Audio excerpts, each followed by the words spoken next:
I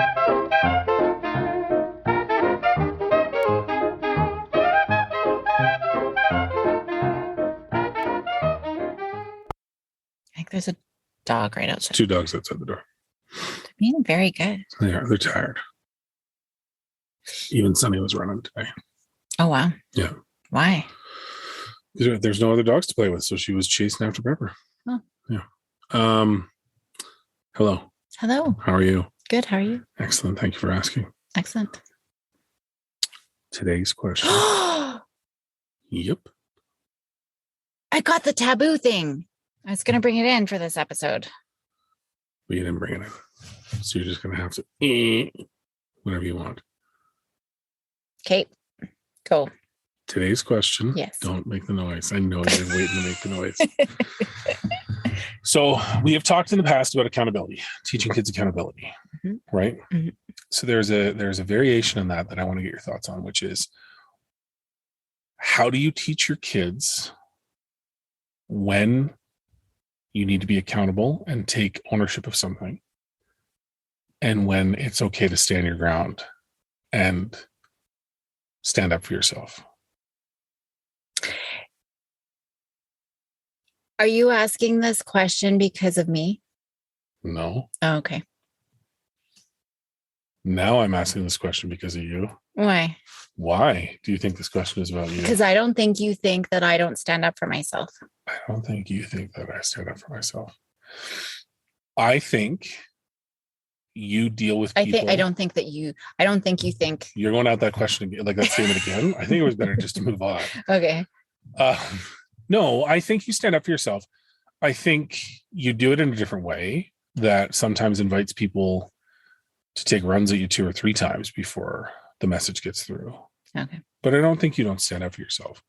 I think we have dramatically different approaches when situations arise where you need to stand up for yourself. Mm-hmm. And you and I have talked about it before. You don't have the luxury of being forceful in your reply for a lot of reasons. You know, if it's a client or a customer, you're governed by the rules of the association and can be punished for how you respond. Well, no, but I take other people's perspectives and validate it, right? And so maybe this is the question.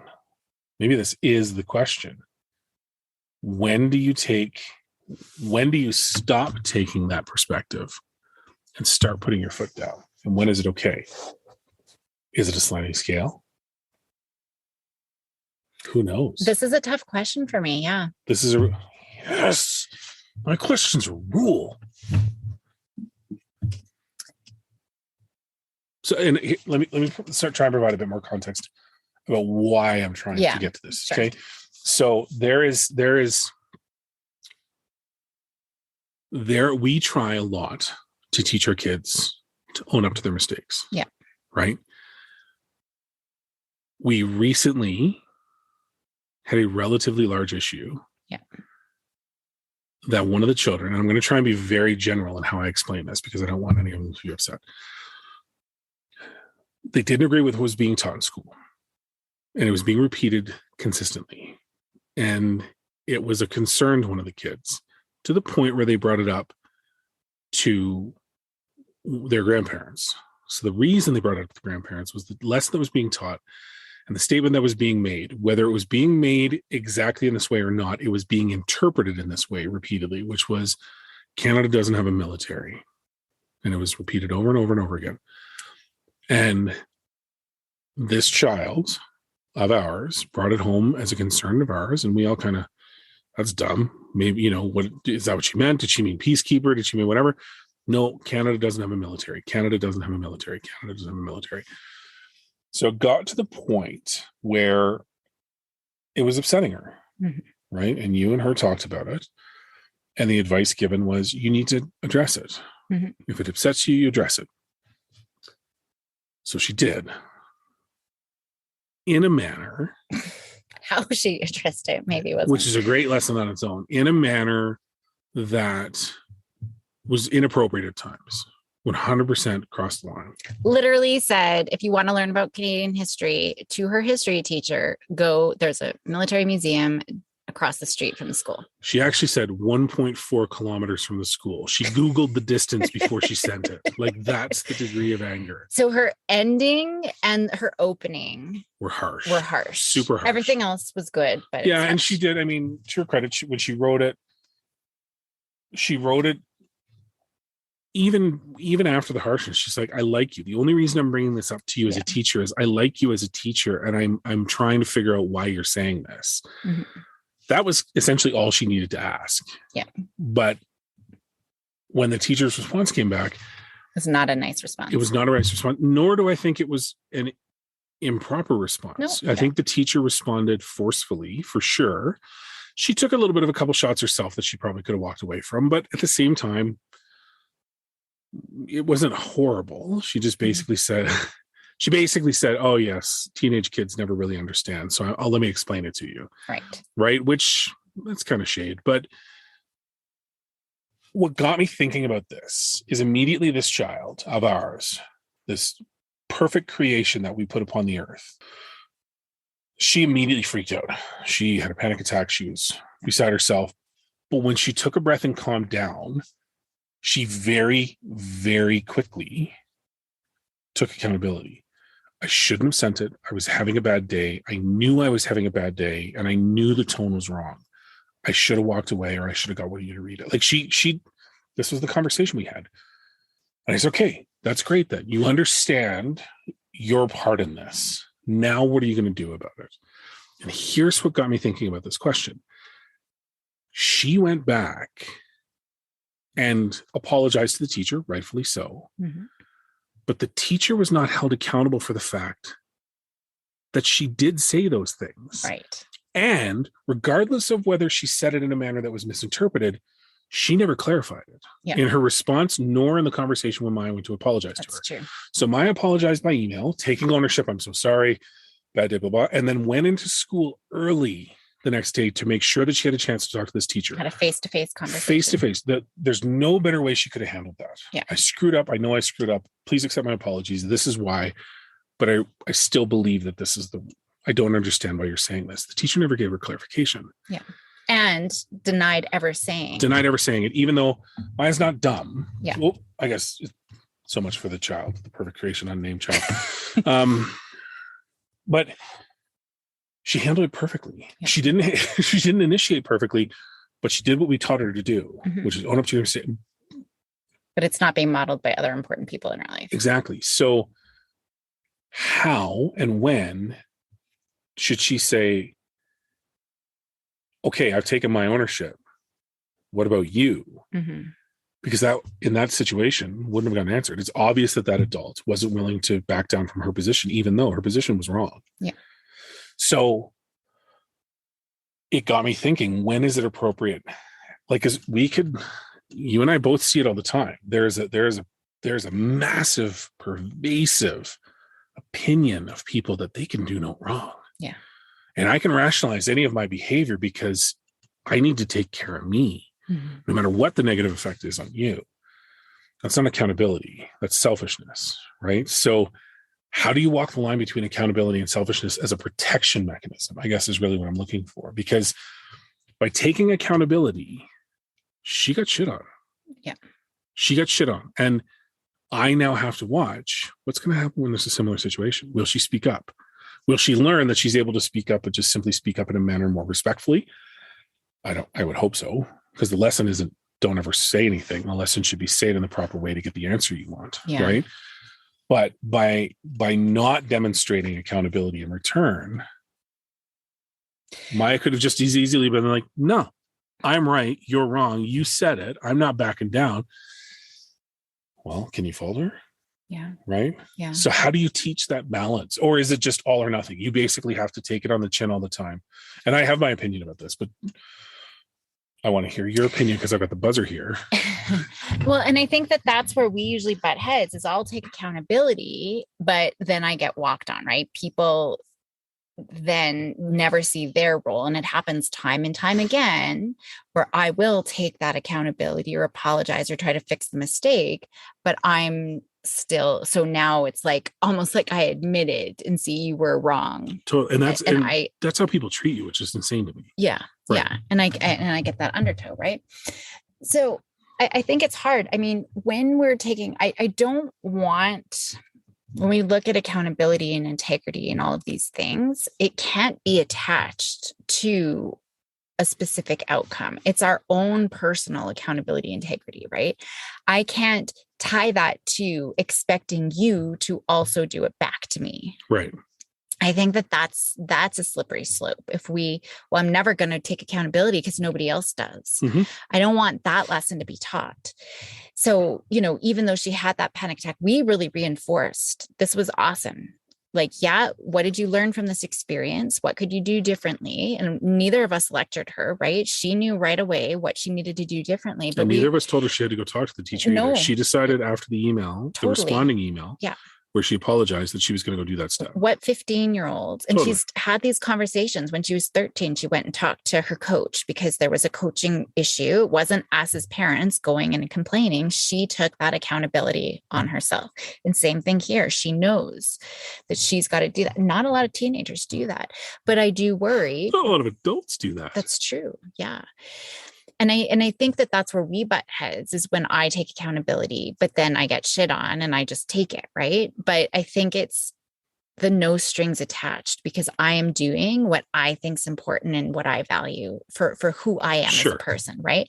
But you're right. Like, at what point do we just. And I totally get, I totally get where you're coming from, and yours from beyond a personal standpoint, where you decide on you taking accountability for your own personal values. There's a professional component to it as well, mm-hmm. right? Where your name is so closely tied to your profession, mm-hmm. that you can't go around and create a reputation of being a jerk, right? Right? You have, and nor do I want to be. No. That's just not who I am. But again, the professional demonstration of who you are is directly related to your values as a person. I get that, mm-hmm.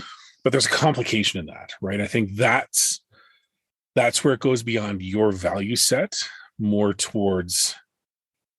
It almost hinders your ability to go, okay, enough. I think there have been times where I've been limited, ethically, or, like if a client complains that I have sent an email reminder for a payment, they call the college because they're in emotional distress, and them having to pay and getting a reminder for a payment for my services is emotionally distressing. And now I have to write an apology letter and, forego any payments or anything like that. Like, that's hard. Totally. Like, that's hard. And that, yeah. Especially when like, and I am I offer free services and I do that piece all the time, but it's hard when it is someone who makes a lot of money anyways and works the system, right? It's not necessarily the people that need the breaks that typically are the ones that pull this behavior. Right. And that again ties back to my original selfishness component. Right. So there is that ethical piece when those kinds of things happen, that I am sort of bound.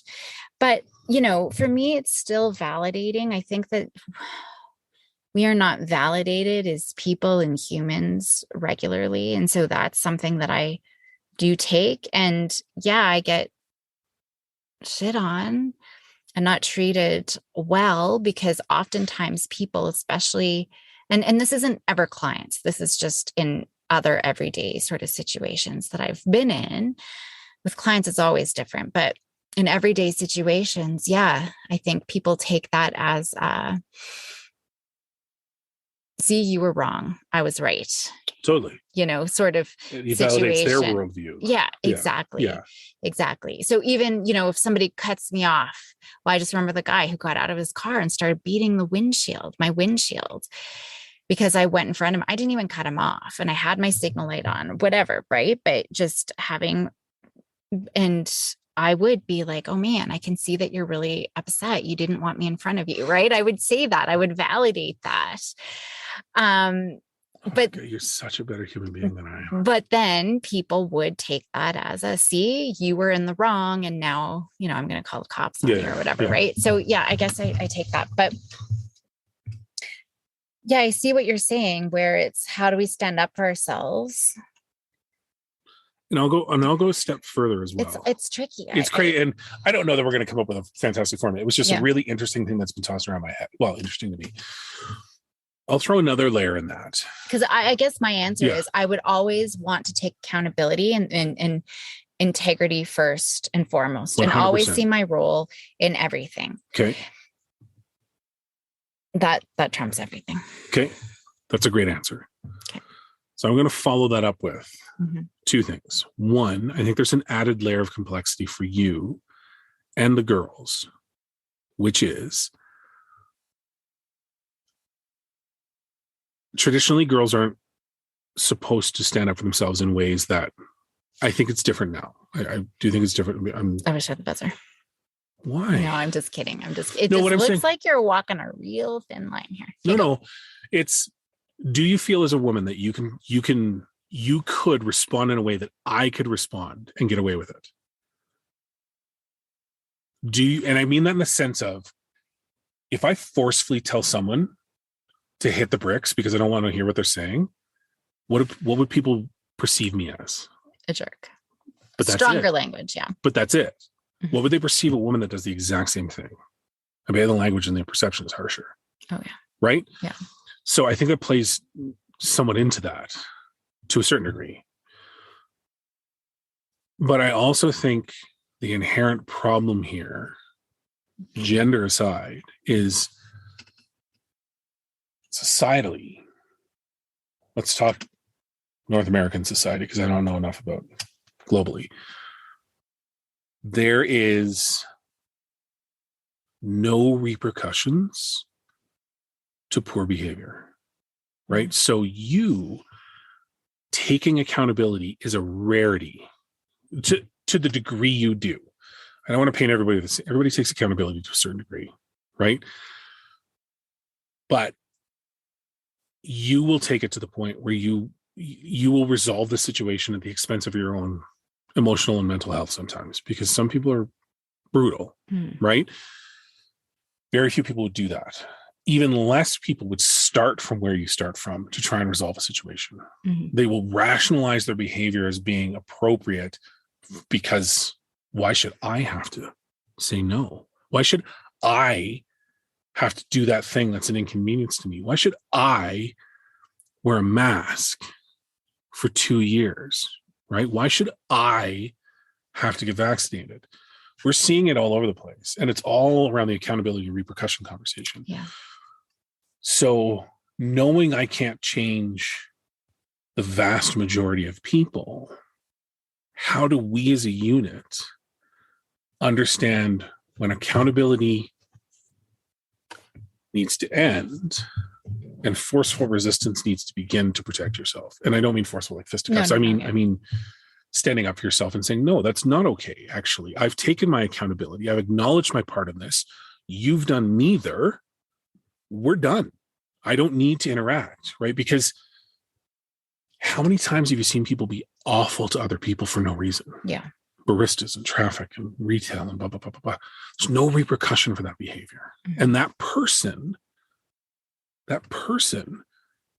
will justify their behavior as being completely appropriate because it saves them the inconvenience of politeness. Right. You again demonstrated an exception to that. I as well 100% believe in accountability. 100%. And I've said it before. When I managed people, I've taken crap for their outcomes, knowing that it needed to be done. What I won't take with that, though, is abuse. Right. Right. That's my fine line. You continue to come at me and blame me and personally attack me. That's not an accountability issue anymore. And the conversation needs to shift to you need to take accountability for your behavior. You are that mythical horn person. Do you ever feel that you need to get to that point? No, because I do think, but I might not be the best teacher for this one, to be honest. And so it's interesting to hear your take on it because you are a better human. And I don't know about that, but I'll come back to why I don't think I'm a good person to maybe answer this. But I still always, I'm always about disarming. What I teach is disarming. What I practice is disarming. Okay. And it's not avoiding conflict, but it's not contributing to the heat of the conversation or to being defensive. We have to take 100% accountability for our actions. One of the first things when I have couples come in, or even parents with their kids, I say, how much are you responsible? Are you accountable for this relationship to work percentage wise? And almost everyone says 50-50. And I say, that's where you're going to go wrong. Because the minute you think, if I put 50% in, I am now expecting you to put 50% in. Well, I did my 50%, you're not doing yours. And then we start at getting resentful and we're not putting in our equal share. Yeah. So I am putting in 100%. Regardless of what you do, even if you do nothing, I am owning 100% of my behavior. And so that's how I approach these situations. And the thing that I teach and train and practice as much as I can with our own girls, it's always hard. But it's not to contribute to the fight. I'm not throwing any more fuel onto the fire. So I'm disarming. So imagine somebody with a gun, you want to disarm, you want to take the threat away. The way we do that is validation. Wow, I made you really upset, right? Mm-hmm. That piece. And so that's what I practice. But I don't know if I'm the best person. So I think that, that would be my answer. I think, and I'm not a feminist at all, but this might sound feminist. There's a picture that I saw, and I never really thought about gender bias. Even though I've experienced a lot, I've never really thought about it until I saw this picture. It was a feminist psychologist who did this picture. And it was a woman, and she was talking about Adam and Eve and like all of these biblical things of where women have never really been able to be assertive. But the picture was so powerful. And every time I think of it, I cry. Well, I'm a crybaby anyway, but it's a picture of a woman who's got her mouth tied up. So she's got something around her mouth so she cannot speak. And she's sitting on a rock at the edge of a cliff, watching as a man is about to walk off the cliff. He's blindfolded, but she's not allowed to speak.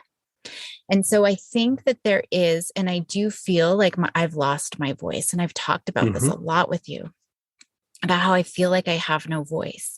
And you've seen it, where people always overtake me. And I don't know if it's because I'm a listener and a validator, but even when we've done personal development workshops and we each have 2 minutes, and, when it's your turn to talk, your partner's not supposed to talk at all. It's you being able for 2 minutes to talk about, but every single time my 2 minutes is taken over by my partner. I've never been able just to share. And I think maybe that's why I love acting and presenting and teaching. People are listening, but on a personal level, I've just never felt like I've had a voice. And through my experiences sorry, mom and dad, but, from a little girl, shushing me at the dinner table. And that's why we've talked about screens, right? Why I will never have a screen on the main floor. It's because I never felt my voice was heard as a child, because the TV and the news was always on. Growing up in the military, I'm not even going to get into those experiences. Not good as a woman at all. It was terrible. And moving along in all of my experiences, I think I have sort of been beaten down, and I've never thought of the gender bias, but there always has been. And anytime whether not even the military, but I could beat the boys in a lot of things, and I was beaten down. And so I took the weak role and just laid back and pretend I couldn't do it as well. Certain things, obviously, I couldn't physically do, but a lot of stuff I really could physically do better than. But even in when I was working at Athletes World commissions, right, I was beating the boys, and that was not a good thing. So it was in all of my experience. That was a teenager experience, right? There's just been so many things we've lost, or I've lost my voice. And so that's why I don't feel like I'm the best person for this, because anytime I do, it always makes the situation worse. And so that's why I'm always disarmed. I can't believe even just going back to the example of the guy who came smashing on the windshield, how many people have gotten out of their car to come beat my car and trap me several times? It happens all the time. And it's not that I'm doing anything wrong. Like, it's like one time I got lost and I didn't know where I was going, right? I was in a different part of the city. I was pregnant. I was all over the place. And a guy trapped me and construction workers had to come. And I think, I don't know if I've got a big target on me, but I wonder if, because I'm so disarming and validating, that, I mean, that's not necessarily good either, because some people just take that as, yeah, you are in the wrong and I'm going to dig it a little more. So I think it's hard because I don't want to teach the girls that. I want them to be able, but I feel like Maya already doesn't feel she has a voice. And so I was so amazed that she went and talked to her teacher. I think that's huge. Well, that's why I didn't give her shit for it. Like, well, no, I never would. Like, I never would. But I think poor choice of words, but good on you. So good. Yeah. And that's why we really reinforce that. But I feel like she's already starting to feel like what she has to say isn't important. And I don't know. Yeah. I don't know. No, I get, and this is why this has been floating around in my head, right? Like, you and I naturally slip into, I get really heated when I see someone treating you that way. Like, and I know it makes you uncomfortable because you just want it to shut down and go away and disarm. But it's not avoiding it either. No. But it's not fueling the fire. No. Well, even the email I got today about the cultural appropriation. Yeah. Like, that was just more ridiculous than anything else. I know. But I feel like, I do have a story, but I know the minute you start becoming defensive and not even defensive, just explaining, like, I know if I sent an email back explaining everything, she would have gotten defensive. That's what I mean. She would have come back at you again. Exactly. Right? She wouldn't have listened. She wouldn't have taken up what I had to say. And I think that that's the key. If I want people to take up what I have to say, they first need to feel heard and understood. And so in the passing, like, the road ragers who are getting out of their car, I mean, that's not a relationship that I need to, I don't need them to uptake. I just don't want them to hurt me and smash my car to pieces, right? But there are other times where I don't, this is a potential relationship building opportunity. Sure. Maybe with another colleague, right? Keep your enemies closer than your friends, whatever that saying is, right? And so sometimes... And I agree. I very much agree with see the opportunity and the obstacle and the challenge, right? In that sense, I absolutely do. Where I was going was, when I see it for what it appears to be on the outside, which is someone picking on you, someone being that person that is, I see you trying to disarm and take ownership, and that's what gets me just boiling mad, right? Because I don't have to deal with that. And not for any other reason than I look like a Neanderthal goon, right? I know no one would ever come and bang on the windshield of my car at a light because they're upset with me. Because as soon as I stepped out, I'm 3 times their size and I look meaner than them, and they don't know what I'm capable of. Mm-hmm. You don't get that chance, right? You're this petite blonde girl. So this goes beyond just the question. This goes back to me as a dad of 2 girls and a husband to you, and a natural behavior kind of protectionist slant. That drives me nuts, because my initial reaction is, I'm going to punch that guy in the throat if he tries that again. Mm-hmm. No, for no other reason than I'm not trying to be tough, but I don't ever want you guys to have to deal with that. Mm-hmm. But to your point, how do we teach the girls that balance of, no, it's time for you to listen to me. It's time for me to speak and you to shut up, because I've tried to be, disarming. And I absolutely 100% believe in what you're saying. Right. And I don't treat every conversation like it's a fight. Mm-hmm. I very much try and approach it the same way. Right. A normal discourse. Yeah, for sure. I'm glad to say, okay, great. But what about, and then just try and move the conversation off. It's when I know that the irrationality of the other party isn't going to be placated and all they want is a fight. That's when I'm like, okay, I'm not okay with that, because these are people that are not being held to account ever. Mm-hmm. And they know that if I just ratchet it up and I just act like this, I'll get my way. well, no, that's not appropriate. So how, and again, we're not going to come up with an answer to this, but I think it's just really interesting to me that we're both seeing that societal impact on the kids. Yeah. How do we deal with it? Yeah. Right. That's tricky. Like I think of, different relationships, like friends or even people who have had work for me, like just in different relationships. I just don't need those people in my life anymore. Totally. And those are easy to cut out. Yeah. So it's just a matter, like, I don't need to, it's like, cool, you do what you're going to do. I don't need to be around this energy. And I would never say that, but I don't need to have you in my life anymore. Right. And so it's just, I think I'm always talking, and with the girls, I do talk about this, being the bigger person, being the better person, right? Taking the high road. I have those conversations, and we don't need to dig it and prove ourselves right. I don't think that will ever get us anywhere. No, but I worry about shouldering the burden of other people's poor behavior over time wears you down. Maybe. Right.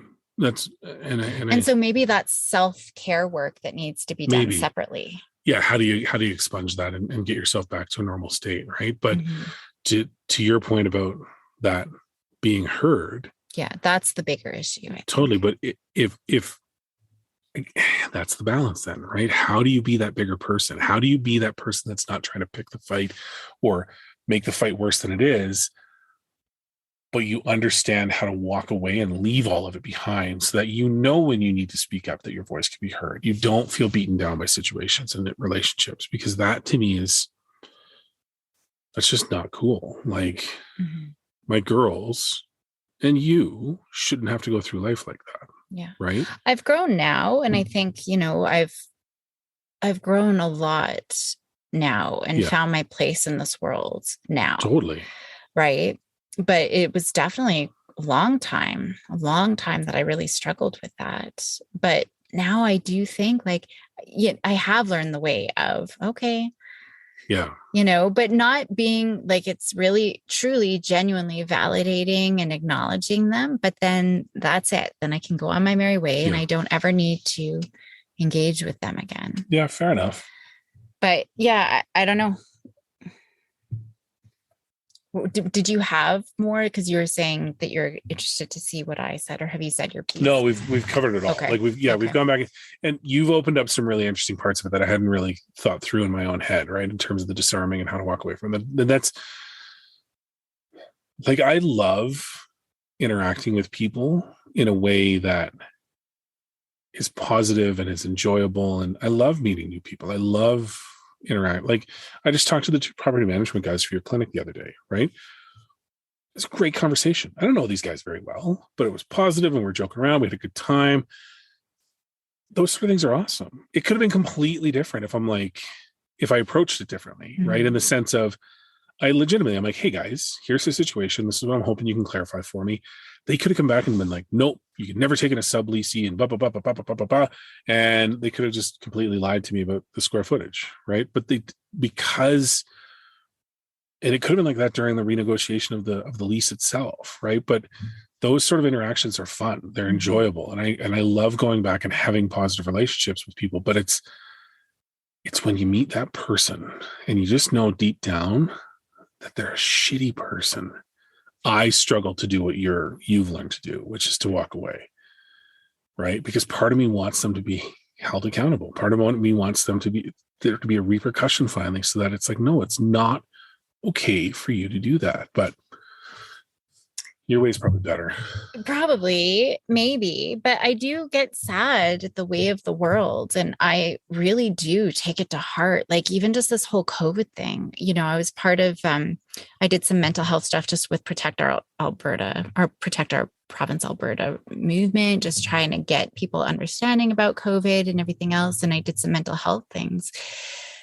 And I think I might have even cried at one point because I'm a crybaby, but just talking about just how sad it is. I mean, I didn't like wearing masks either, but if we had just all come together, and not about rights and movements and things like that, but just knowing as a fellow human being, I want us all to be healthy and safe and protect one another, and had we just worn those masks for a month, we wouldn't be in this situation a couple of years later. But I was just saddened about the divisiveness of everything, everybody fighting the sides, right? And what ended up happening. And then all the truck things that were happening, I'm sad and my heart breaks when I think about humanity and then everything going on with the war right now. Like, I think I just am so affected by that kind of stuff. But with even just the masks, it really was like, why can't we just do it for each other and not fight? Why does it all have to be a fight? And so I don't have the energy to fight. So I can validate you. I can make you feel heard, because that's what's going to drop the fight, because they're not listening to each other, right? They're not listening. And it's yeah, but. It's always those yeah, buts that are going to get in the way. And so that's where I'm, okay, it saddens me, and I'm going to, make you feel heard and validated. But I don't need your bad vibes. And I'm going to go over here. And then I'm gone. Yeah. And then I'm gone. You should get that hung like massively on the wall of your office. I just don't need your bad vibes, man.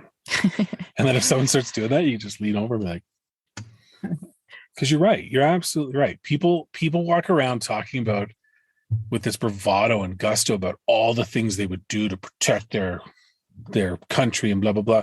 Well, your country asked you to put on a paper mask, and you couldn't do it. Right? It was the easiest thing they could have asked. Didn't have to be enlisted, didn't have to go through basic training, didn't have to go overseas to fight a war.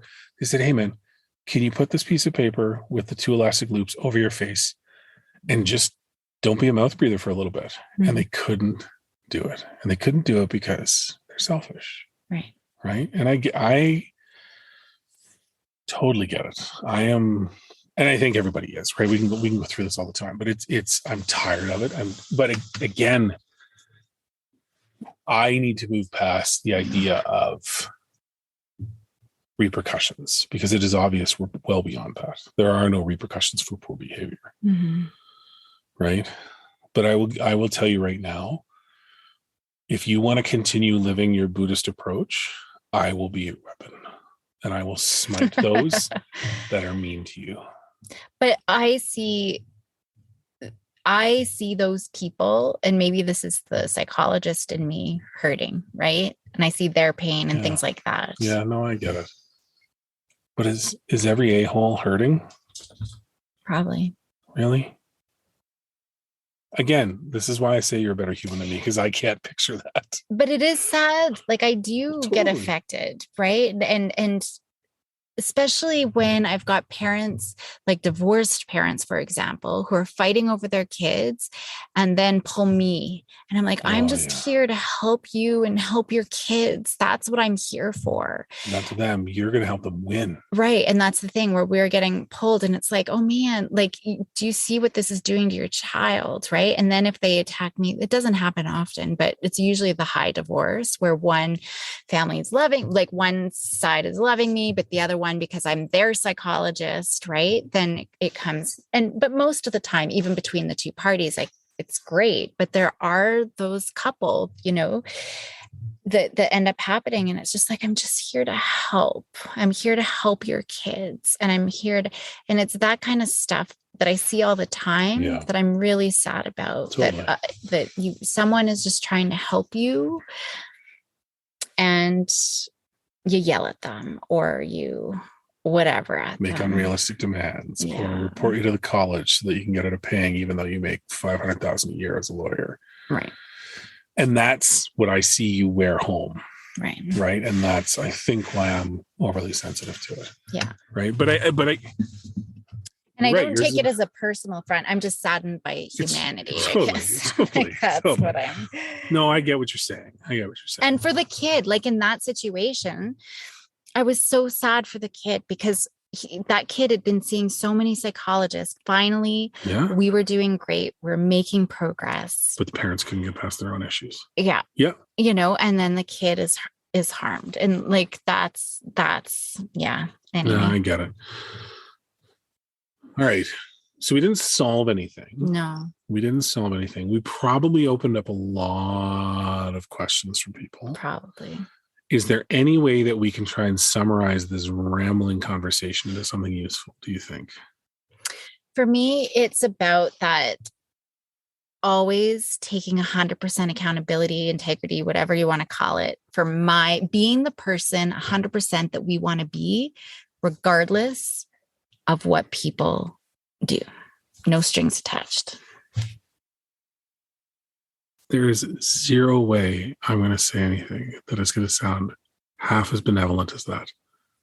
I'm going to sound like such a jerk. No, say your piece. I want to aspire to be more like that for sure. But I also, as a guy that lives with 3 girls who I love very much, I want them to know when it's okay to push back. I'm not going to say anything flagrant like kick ass or fight, but to stand up for themselves. Because the one thing I will say, you got to a place in your life where you've learned how to walk away from that. And it still affects you considerably. I need to try and do what I can to help my girls not tie their self-worth into other people's shitty days. Mm-hmm. That's, I guess, what I need to focus on, right? Because the accountability obviously is starting to work, right? We've seen demonstrations of that. And Willow's great at it too. This isn't just Willow. Yeah. She was petrified the other day when you were calling about for the chocolate being the look at her face just like a week or two ago. Do you remember this? No. Who ate the chocolate? And the place goes quiet. Like even the dogs stop. Like the dog's like, did I eat the chocolate? I don't know. But Willow sat there freaked out, but then went, it was me. I ate it. And you're like, okay. And you moved on. So obviously at her, that's an accountability thing, right? Maya's thing was much bigger than that. So the accountability piece is there, but to me, there's an important balance where they protect themselves from that. And I 100% agree with the way you put it in terms of you can only be responsible for you and what you put out there and how you react. It took you a long time to get there and a lot of crappy situations. I want to try and help them get there and minimize the crappy situations so that they don't have to struggle with that feeling of not being heard and not being valued, because there's value there. There's a value with you, an insane amount of value, right? So I guess that's it. I want to spare them that path. As much as I know I'm not going to be able to prevent it 100%, I want them to understand when it happens, how to get up, brush their shoulders off, separate their value from that situation and move forward. I guess that would be my part. Maya sometimes does, where she'll be like, yeah, I did it. And I would do it again because I'm justified. Right. So she's definitely got that with us. But generally. But that's because she's safe with us. She knows she can say that and we'll laugh as her being, you know, just funny. I want her to know when it's okay to say that in real life and not worry about repercussions. Yeah. That's the key. I think men can be jerks with far less repercussion. And with that teacher, I do feel like she still, because, you know, part of me would worry that maybe, oh man, I just shouldn't have ever contradicted the teacher and never said anything. But Maya was like, teachers still didn't clarify. Totally. Like, she knew it too. Yeah. Totally. So I think that that's an important piece, is that she's like, the teacher still, like, I don't know. Right. I 100% agree. So anyway. All right. Well, sorry, that was a rambler, but it was interesting to me. Hopefully it's interesting to others. Well, tell us, listener, was it interesting to you? Was it helpful to you? Are you now a benevolent goddess like my wife, capable of deflecting the slings and arrows of jerks everywhere? Or are you a Neanderthal like her husband, wanting to punch people in the face when they're meeting their best girl? There's sometimes I want to punch people in the face. But you know, if you don't like our topics, get in touch. Join our Facebook group. Start your own podcast. Oh, no, help us with ours. Put a question in the Facebook group. anything that you're struggling with or would love to get our thoughts on, we would love to hear from you, what you would find valuable to listen to. Great episode. Fantastic. You killed it. No Ninja Turtles, no time travel. Time travel is awesome. Time travel would be awesome. Again, where would you go if you could time travel? This is a great answer because I heard it the other day and it still makes me laugh. Where would you travel? Okay. No, because what was yours? Wild West. Cool. No. A very specific point in Wild West. The Back to the Future where Marty. Yeah, if I could find Marty and Doc and help them, 100% I would travel back in time to the Old West. Or you could just go to like the movie set of where they actually were. Marty and Doc don't live on the movie set. Okay. That's silly. And you know it's silly. Mm-hmm. Okay. Dinosaurs would be amazing to see. I don't know. I still don't know. I think dinosaurs would be amazing to see. Wild West, it's just dirty. It's cool, but not as cool as dinosaurs. We can recreate that. We cannot recreate dinosaurs. In my head, I figure if I travel back in time to the Old West, I'm going to be like a fast track. Reality is, I literally would try and go for going to be shot dead in like the first 30 seconds. You wouldn't even know what happened. But let me have a dream. What are you going to do? You're not going to pet a dinosaur. Maybe. Yeah. Yeah. Okay. Maybe Brontosaurus. That doesn't count. Why does that not account? Because Brontosaurus isn't a cool dinosaur. You would only travel back in time to see a cool dinosaur. Triceratops. And a pterodactyl. Triceratops would be darn cool. If you could put a saddle on a Triceratops, would you ride? Yes. Okay. I can't fault that. Yes. Saber-tooth tiger. Yes. Like in the Croods. I would. Saber-tooth tiger. What are you, He-Man? You can't do that. But like in the Croods one. That was oh, yeah, that's right. All right. I would do that, but it's man-eating, so I probably wouldn't. Triceratops, absolutely. Mm-hmm. Baby Brontosaurus, yep, I would. You can't ride the kid dinosaurs. Why not? How could I climb up? How could I climb up onto maybe climb a tree to jump onto a Flintstones did it. He had a little seat with a little cover and a slide and everything because he comes down at the end of work. There you go. I would make a slide off of. Yes. I love slides. I think we need to end it here. Off a dinosaur. People are going to think we're on drugs. Where would you guys go? I would go back to dinosaur age. I think that would be pretty cool. No, Wild West. Good day. Good day.